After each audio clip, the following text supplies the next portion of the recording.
Chapitre 5. La réponse d'Aïcha.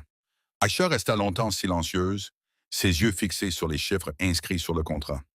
2 millions par mois, une somme qui pouvait changer sa vie, lui offrir une stabilité qu'elle n'avait jamais connue.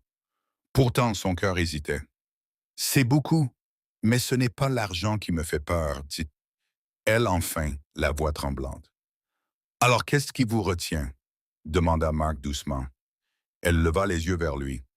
Un mariage, même contractuel, c'est une promesse. Je ne veux pas être un simple arrangement. Mark se redressa, son regard sérieux. Je comprends. Mais je vous assure, Aïcha, je vous traiterai avec respect.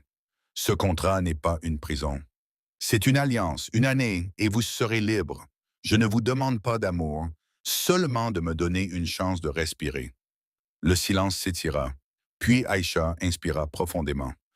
D'accord, dit-elle enfin, je signe. Mark esquissa un sourire rare, presque soulagé. Merci, Aïcha. Vous ne savez pas à quel point vous venez de changer ma vie. Elle prit le stylo, hésita une seconde, puis apposa sa signature. Le pacte était scellé. Chapitre 6, le pacte scellé. Aïcha posa le stylo sur la table, ses doigts encore crispés. Elle venait de signer.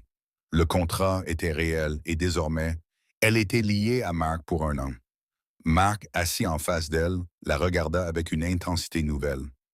Merci, dit-il simplement. Je sais que ce n'est pas facile, mais je vous promets que vous ne le regretterez pas.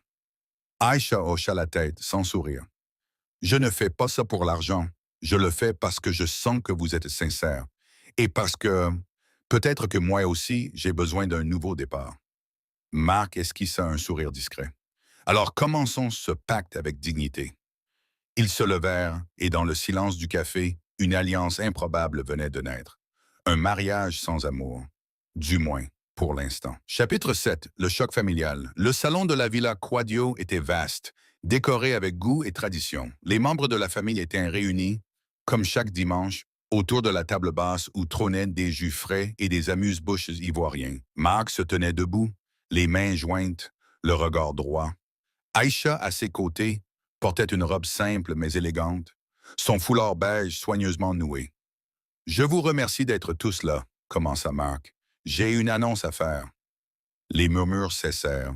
Son père, imposant et silencieux, croisa les bras. Sa mère, toujours souriante, fronça les sourcils. « Je me suis marié, dit Marc, avec Aïcha. » Un silence glacé s'abattit sur la pièce. Les visages se figèrent. « Quoi ?» lança son oncle. « Sans notre accord, avec une étrangère ?» Aïcha baissa les yeux,